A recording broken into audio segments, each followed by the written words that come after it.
Happy Mother's Day to so many of you and to all who gathered this morning with that sense of hope and possibility in remembering, in celebrating Mom today. For those of you that will take the opportunity to greet Mom on FaceTime today, those who sent cards, those who have received them, all who are a part of this interchange, not unlike the video, of the hope and the possibility of what this day might mean. Happy Mother's Day to you all. Mother's Day has a really fascinating history to me. The woman on your left is Julia Ward Howe. You might not recognize her face, but you know her writing. She's the author of the Battle Hymn of the Republic. And that song and her hope for Mother's Day in the 19th century came out of a longing for Mothering Day to reflect a pattern of peace.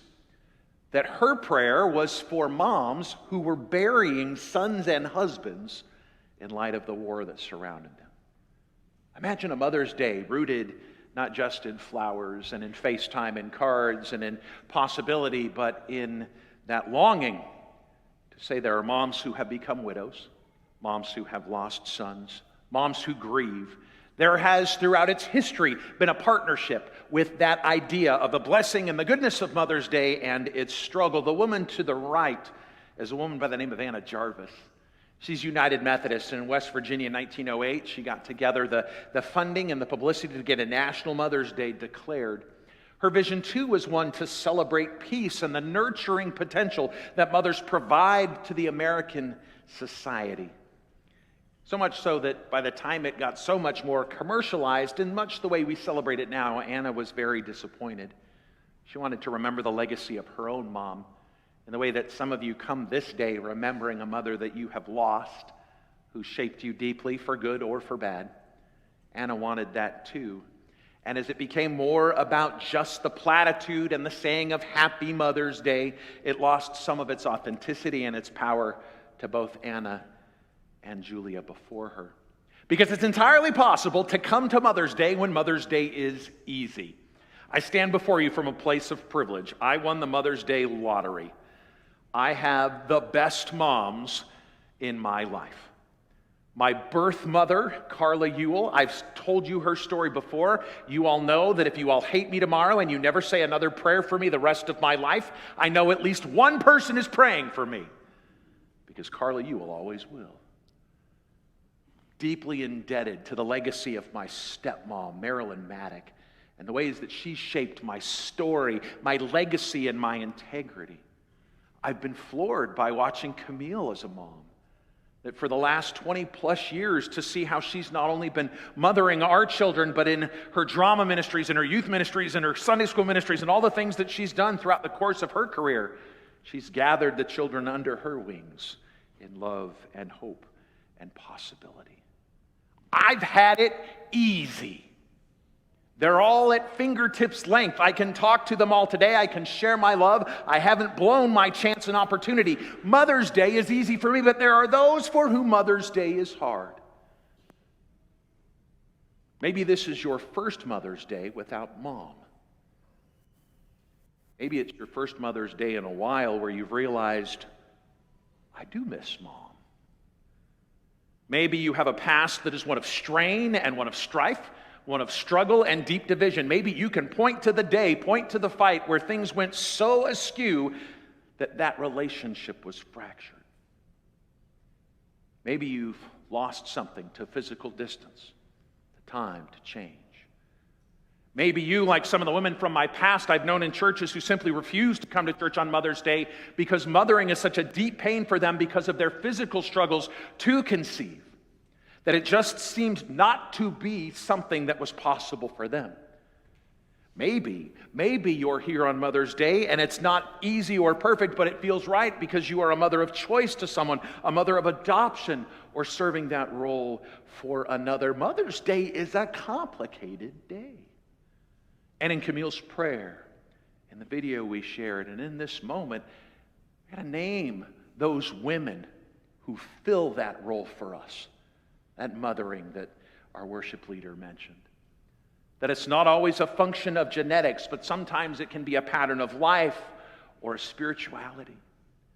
For me, that has often been women in the church who have taught me something about how I live my life of faith, an area where I need to grow or where I've come up short, who have offered to pray for me, who have offered to teach me, who have given me strength, who have preached the sermons that have shaped who I am. Women who have come alongside and offered me the wisdom and nurture of their life and experience to help me grow as a human being. One of them's here this morning. Now, Nicole, I don't think you think of yourself as a mother to me. You're not that old. You are a sister in faith and a dear friend, but you and Michelle and your work here were a part of the mothering of the ministry that Camille and I get to inherit, and for all of the work that we'll do in the years to come, and I am grateful for you. Happy Mother's Day. Our next series is on family matters. And if you're of an age to remember the show from 89 to 98 where Steve Urkel said, "Did I do that?" Right? Not what I mean. What I mean is that this is a time between now and Father's Day for us as a church to talk about what it means to be a family of faith and how we do that in a way that counts, that matters. Because our work as a family of faith is transformative in our world, that it makes space for those who are in need, where it greets those who are vulnerable, who are struggling, where it gives the time and the energy to hear people where they are. Our Family Matters series will be an opportunity to unpack the ways in which our families of origin and the families we live in now make us us. Because it's true that families shape and define us. There's no other way to think about it. You learned important things about who you are, how you think, how you speak, how you see the world from the family you grew up in. For good or for bad, by adoption or by the system, by two parents or blended families, however you come to today, your families have shaped who you are.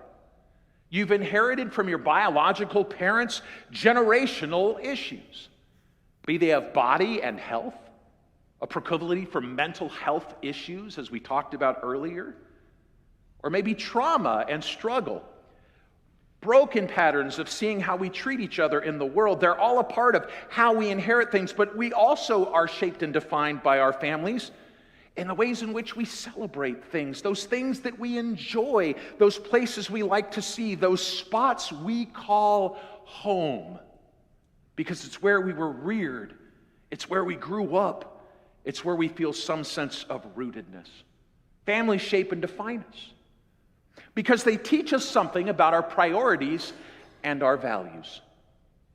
Families are about teaching children, grandchildren, partners in life about the things we put first, the order we put things in our lives, and those things we hold to be true, how we spend our time together and apart, how we spend our money on ourselves, on our church, or on others, how we practice our faith in our participation in church life, or even in our homes, maybe over the blessing of the meals, or how that faith informs how we see and treat others.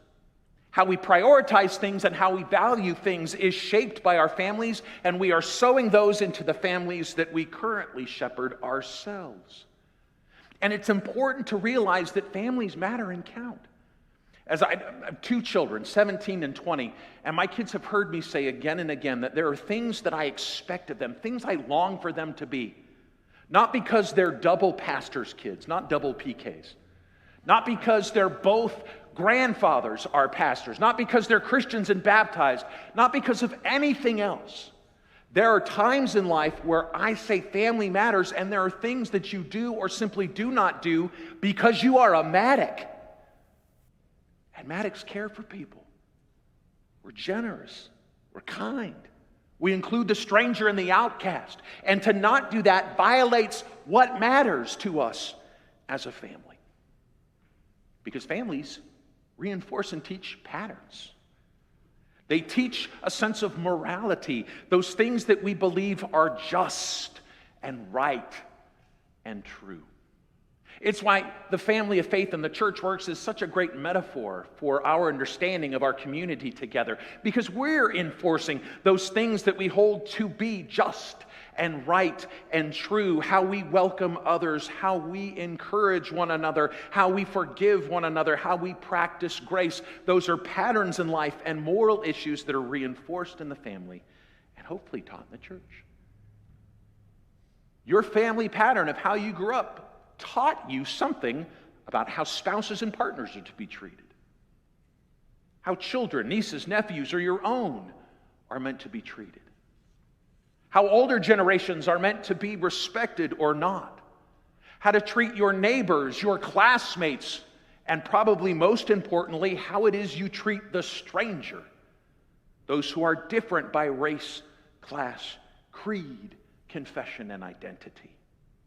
If you grew up around a pattern that reinforced misogyny, bigotry, or hatred, those are difficult patterns to break because family matters and it teaches us something about who we are. Because at the end of the day, families are all about relationship. And I believe that we are created to be in relationship with our God and with one another. And those two planes of connecting with one another, I believe, define us. They shape who we are and a knowledge of whose we are. And it reorients us in the world when we know our relationship with God and we know our relationship with others, and to realize that some of that needs some work because of where we find ourselves in any given moment. And that's where we step into our gospel passage this morning.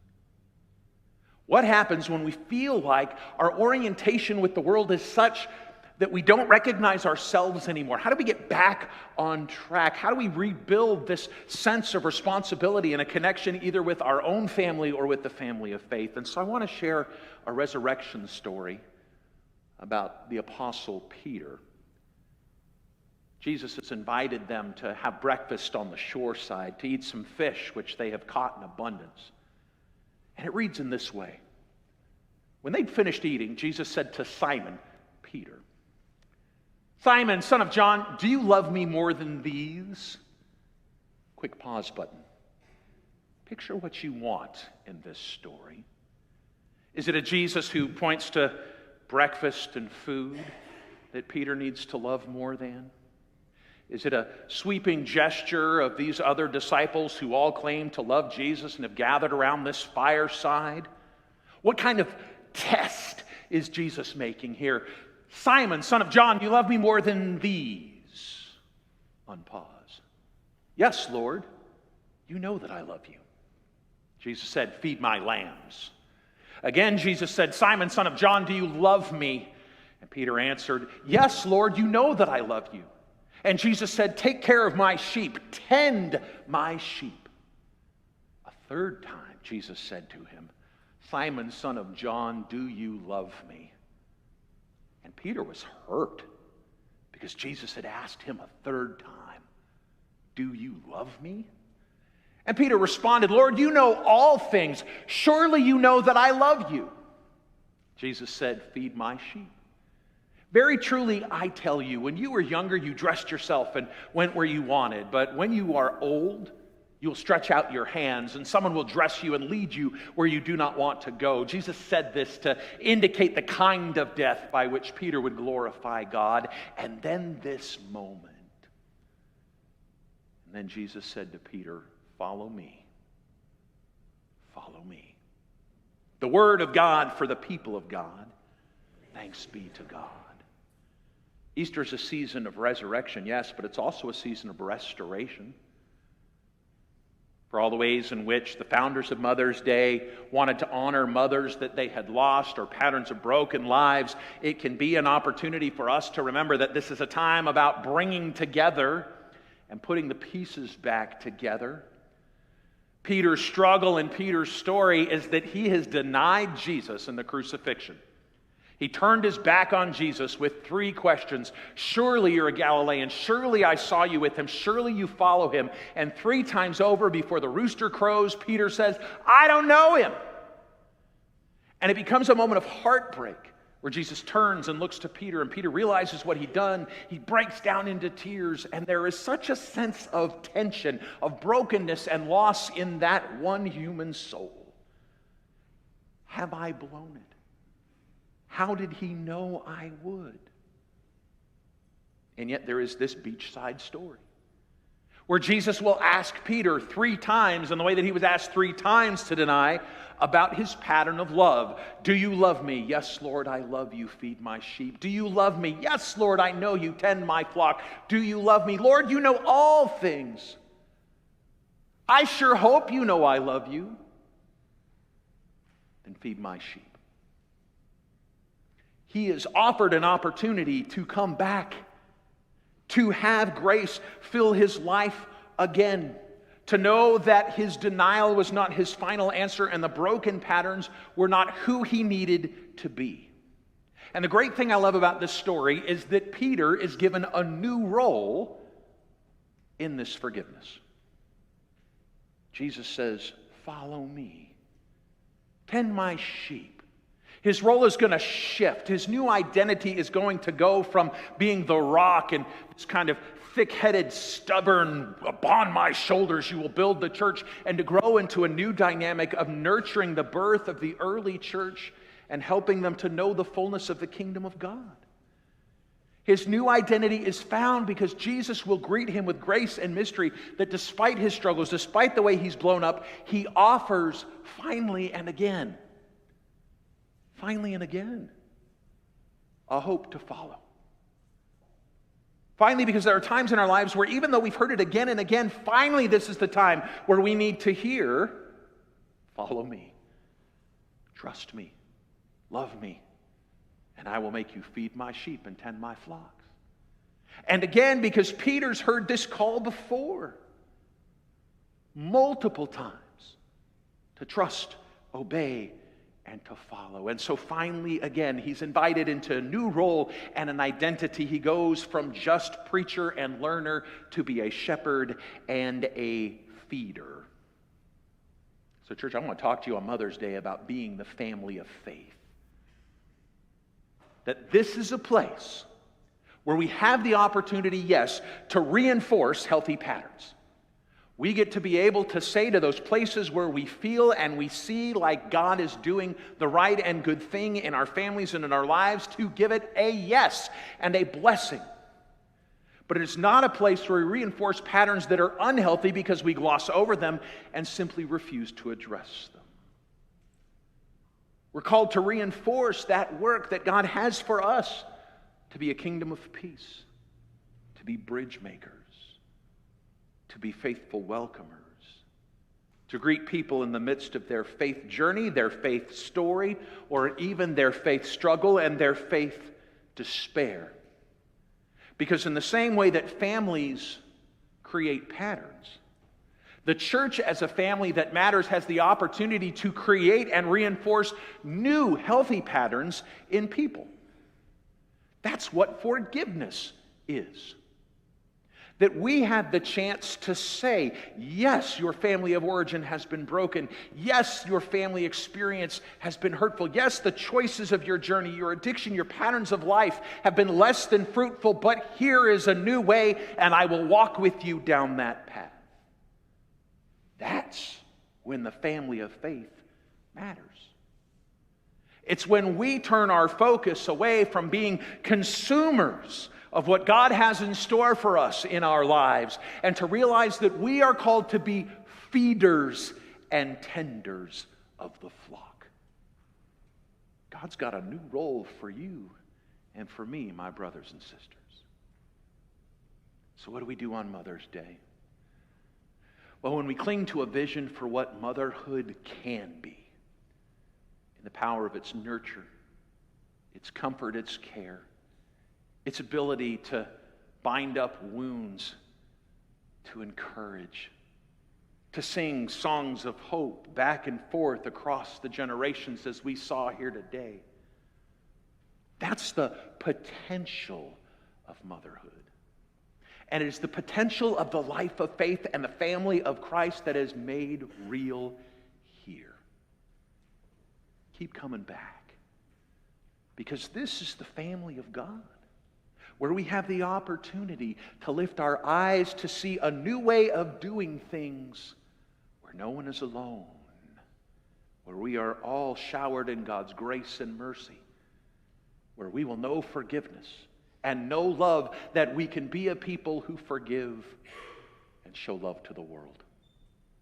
Thanks be to God. Let's pray.